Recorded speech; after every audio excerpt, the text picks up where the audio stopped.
नमस्कार। आज हम सभी कक्षा 6 विषय हिंदी पाठ संख्या 2 बचपन इसके अभ्यास प्रश्न करेंगे। हम सभी ने पाठ संख्या 2 पढ़ लिया है। इसकी लेखिका कृष्ण सोबती जी थी। इन्होंने अपने बचपन के बारे में बताया था हमें। इस पाठ को हमने अच्छे से पढ़ लिया है। आज हम सभी इस पाठ के अभ्यास प्रश्नों को पढ़ने जा रहे हैं। सबसे पहला प्रश्न है अपने, लेखिका बचपन में इतवार की सुबह क्या क्या काम करती थी। प्रश्न में पूछा गया है कि जो लेखिका थी वह इतवार की सुबह क्या क्या काम करती थी। तो इसका प्रश्न का उत्तर इस प्रकार से होगा कि बचपन में इतवार की सुबह लेखिका अपने मोजे धोती थी, फिर जूतों पर पॉलिश करके उसे कपड़े या ब्रश से रगड़कर चमकाती थी। प्रश्न में पूछा कि इतवार की सुबह लेखिका क्या काम करती थी या लेखिका क्या क्या करती थी। तो इसका उत्तर ये हुआ कि इतवार की सुबह लेखिका अपने मोजे धोती थी, फिर जूतों पर पॉलिश करके उसे कपड़े से या ब्रश से रगड़कर चमकाती थी। प्रश्न संख्या 2, तुम्हें बताऊंगी कि हमारे समय और तुम्हारे समय में कितनी दूरी हो चुकी है। इस बात के लिए लेखिका क्या क्या उदाहरण देती है। यानी लेखिका ने हमने बताया कि मैं तुम्हें बताऊंगी कि हमारे समय में और तुम्हारे समय में कितनी दूरी हो चुकी है। इस बात के लिए लेखिका ने क्या क्या उदाहरण दिए थे वो हमें इसमें बताने हैं। तो उन्होंने जो उदाहरण दिए वो इस प्रकार है।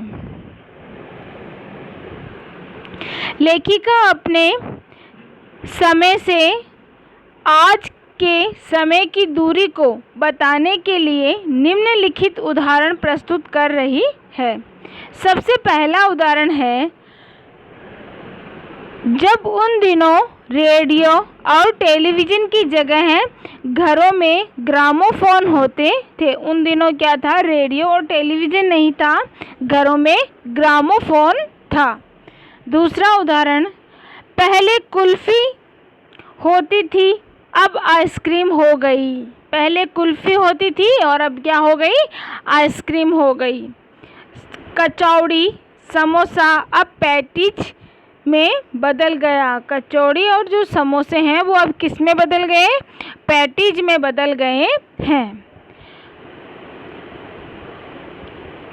फालसे और खसखस के शरबत के स्थान पर कोक और पेप्सी जैसे शीतल पेयों ने ले लिया है।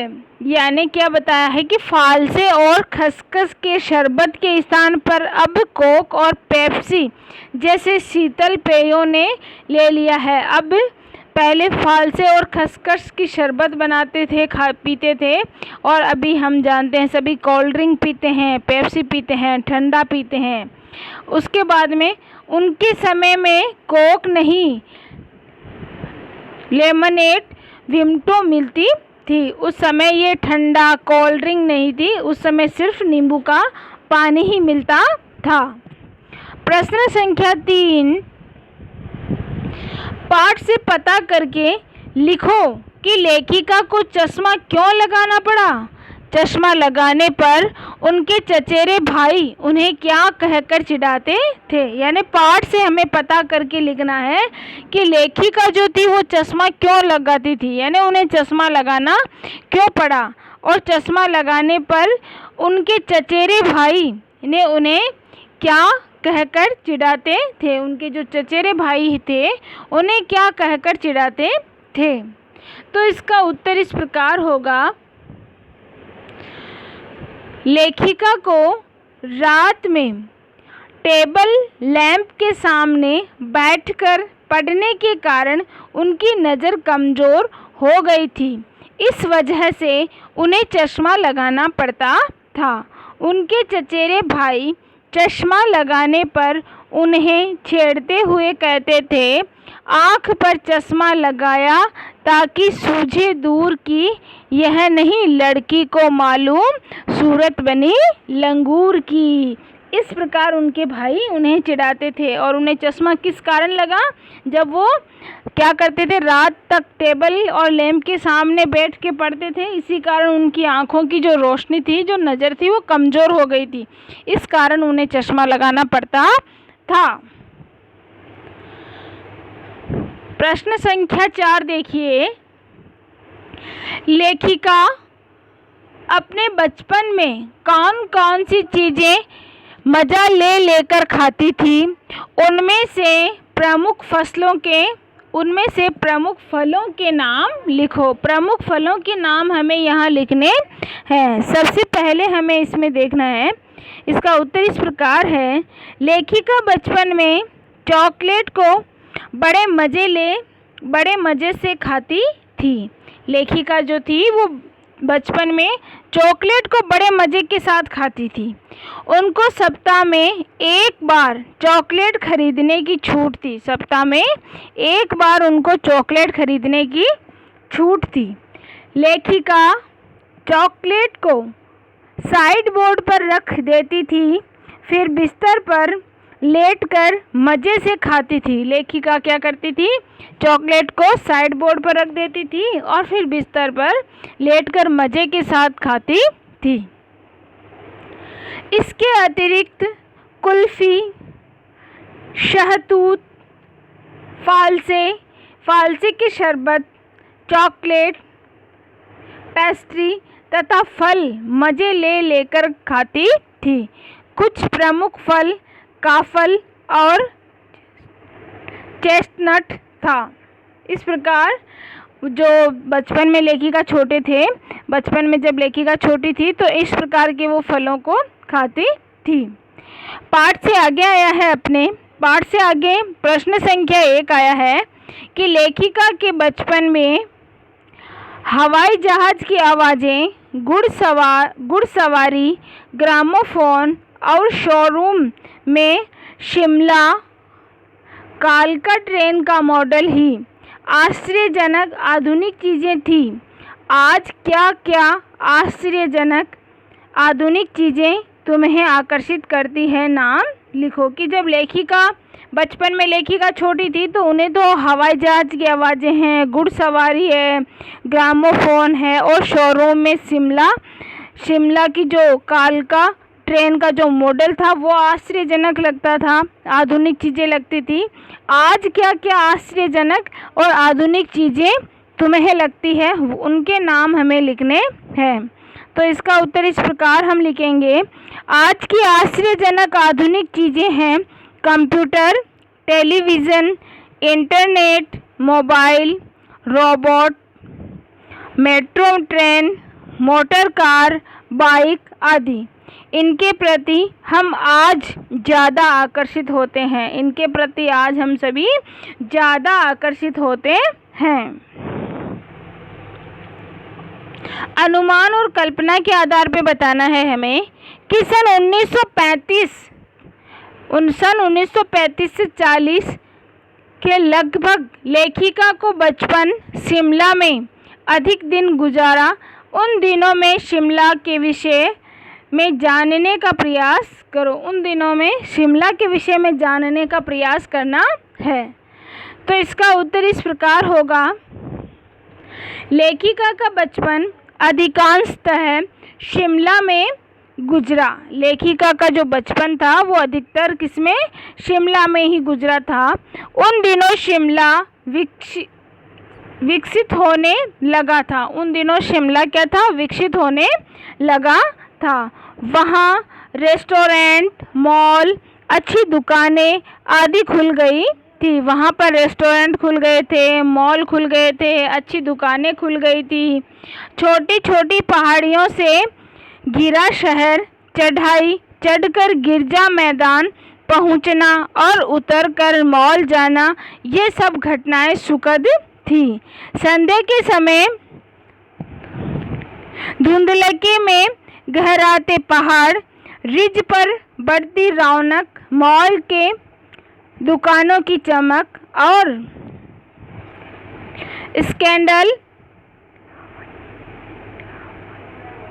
स्कैंडल प्लावाइंट, ये सब शिमला की खूबसूरती की झलक दिखाते हैं। इस प्रकार हमने प्रश्न संख्या 1 देख ली है। अब हम देखेंगे प्रश्न संख्या 2। लेखिका ने इस संस्मरण में सर्वर के माध्यम से अपनी बात बताने की कोशिश की है, लेकिन सर्वर का कोई परिचय नहीं दिया। अनुमान लगाइए कि सर्वर कौन हो सकता है। अब हमसे प्रश्न में क्या पूछा गया है? हमसे प्रश्न में पूछा गया है कि लेखिका ने इस संस्मरण में सर्वर के माध्यम से अपनी बात बताने की कोशिश की है, लेकिन सर्वर का कोई परिचय नहीं दिया। अनुमान लगाइए कि सर्वर कौन हो सकता है। तो इसका उत्तर इस प्रकार से होगा कि इस संस्मरण में लेखिका ने 2 बार सर्वर का नाम लिया। लेखिका ने कितनी बार सर्वर का नाम लिया? 2 बार। सर्वर का नाम लेखिका ने संकेत के रूप में लिया। संकेत के रूप में लिया। इसके अलावा उस व्यक्ति के लिए अन्य संबोधन का प्रयोग नहीं हुआ। अतः संभव है कि सर्वर कोई पत्रकार या उनका मित्र लेखक रहा होगा, जिन्हें वह अपनी जीवनी सुना रही है। इस प्रकार प्रश्न संख्या 2 हमने पढ़ लिया है। अब हम देखेंगे भाषा की बात। क्या देख रहे हैं सभी? भाषा की बात देख रहे हैं। क्रियाओं से भी भाववाचक संज्ञाएं बनती है, जैसे मारना से मार, काटना से काट, हारना से हार, सीखना से सीख, पलटना से पलट और हड़पना से हड़प आदि भाववाचक संज्ञाएं बनी है। तुम भी इस संस्मरण से कुछ क्रियाओं को छांटकर लिखो और उनके भाववाचक संज्ञा बनाओ। यानी पाठ में कुछ ऐसी संज्ञाएं आई हुई है, ऐसी क्रियाएं आई हुई है जिनको हम भाववाचक बना सकते हैं। भाववाचक बना सकते हैं, है ना। अब हम इसमें देखेंगे जो क्रिया है उसको भाववाचक किस प्रकार से बनाया जा सकता है। सबसे पहली जो क्रिया है गूंजना, तो भाववाचक बन गई गूंज। क्या बन गई? गूंज बन गई। और आगे है उभार, तो क्या बन गई? उभरना बन गई। क्या बन गई? उभरना बन गई। फिर है दौड़ना, तो दौड़, चढ़ना तो चढ़ाई, चाल तो चलन, गहराना तो गहराई, खिंचना तो खींच, बदलना तो बदलाव। इस प्रकार हमने देखा कि जो क्रियाएं थी वो इस प्रकार से भाववाचक संज्ञा बन गई है। आगे देखिए सभी, प्रश्न संख्या 2 देखिए सभी। प्रश्न संख्या 2 में देखेंगे हम 4 दिन कुछ व्यक्ति 1 लीटर दूध आदि शब्दों के प्रयोग पर ध्यान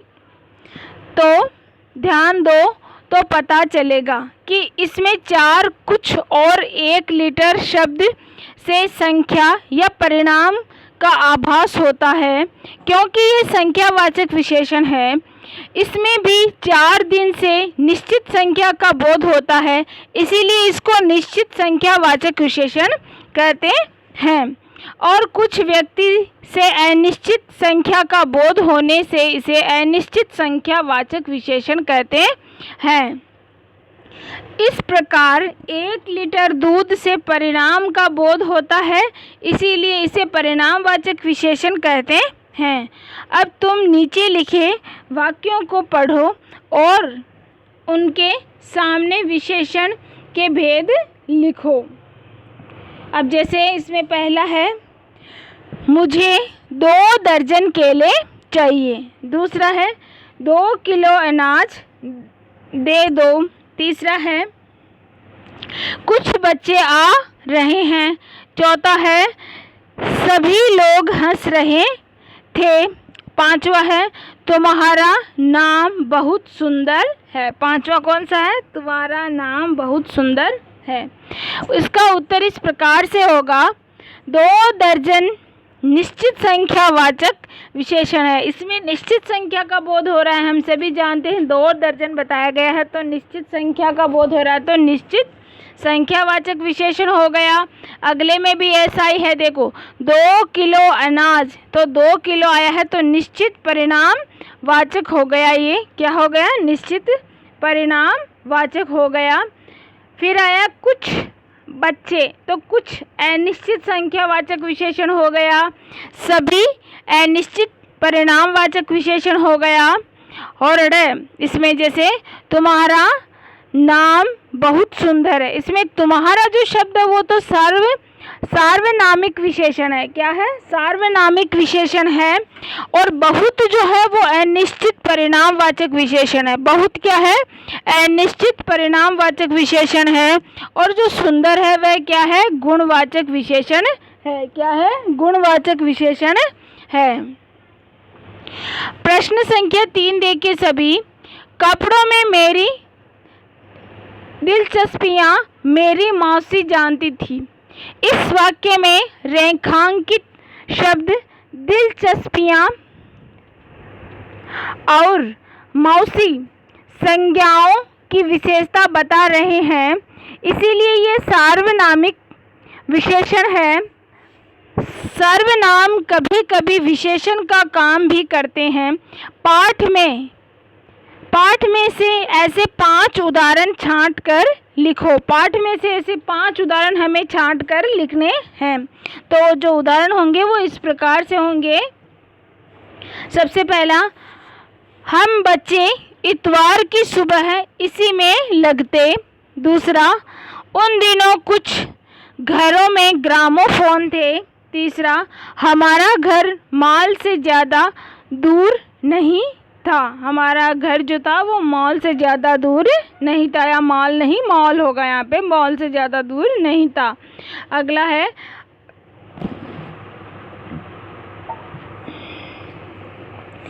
हमारा घर मॉल से ज़्यादा दूर नहीं था। आगे, अपने अपने जूते पॉलिश करके चमकाते। आगे, यह गाना उन दिनों स्कूलों में हर बच्चे को आता था। इस प्रकार ये अपने वाक्य थे और यह 5 उदाहरण थे। अब आगे देखिए कुछ करने को। इसमें देखिए सभी, इसमें पहला जो प्रश्न है, अगर तुम्हें अपनी पोशाक बनाने को कहा जाए तो कैसी पोशाक बनाओगे और पोशाक बनाते समय किन बातों का ध्यान रखोगे? अपनी कल्पना से पोशाक का डिज़ाइन बनाओ। इसमें बच्चे स्वयं करेंगे। इसमें जब विश्वविद्यालय खुलेगा तो उस समय हम आप सभी बच्चों को करवाएंगे। संकेत, अपनी कल्पना से डिज़ाइन बनाएं। लड़के कोट पैंट या कुर्ता पजामा का डिज़ाइन बना सकते हैं और लड़कियां फ्रॉक या सलवार कमीज़ को डिज़ाइन बना सकती है। यह भी लिखिए कि पोशाक बनाते समय आप किस बात का ध्यान रखेंगे? पहनने में सुविधा और आराम या आधुनिकता और कारीगरी का। इस प्रकार इन सभी चीज़ों का ध्यान रखते हुए छात्र इसको स्वयं ही करेंगे। 3-3 के समूह में अपने साथियों के साथ कपड़ों के नमूने इकट्ठा करके कक्षा में बताओ। इन नमूनों को छू कर देखो और अंतर महसूस करो।